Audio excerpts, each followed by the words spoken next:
Pemerintah Kabupaten Biren melarang berbagai bentuk hiburan dalam rangka perayaan Tahun Baru Masehi 2025.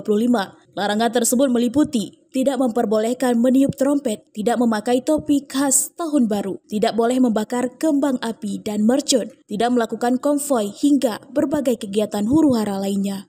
Larangan ini dikeluarkan karena dianggap tidak sesuai dengan syariat Islam yang berlaku di Aceh, serta bertentangan dengan budaya lokal Aceh. PJ Bupati Biren Jalaluddin mengatakan pihaknya bersama Forkopimda Plus sudah menyebarkan selebaran seruan ke seluruh tempat umum lainnya dan melarang masyarakat huru-hara dan menjaga ketertiban saat malam pergantian tahun.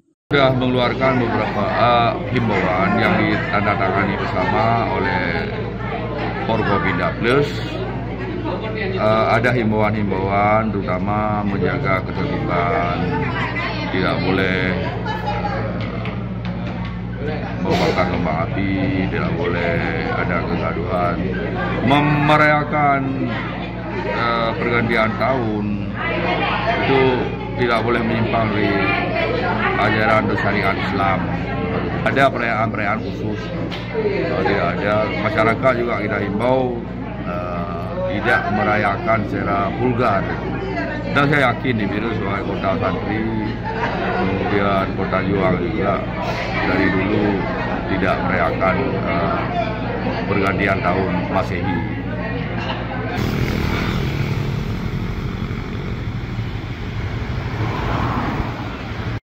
Dari Biren, Raisul Barit melaporkan untuk Puja TV.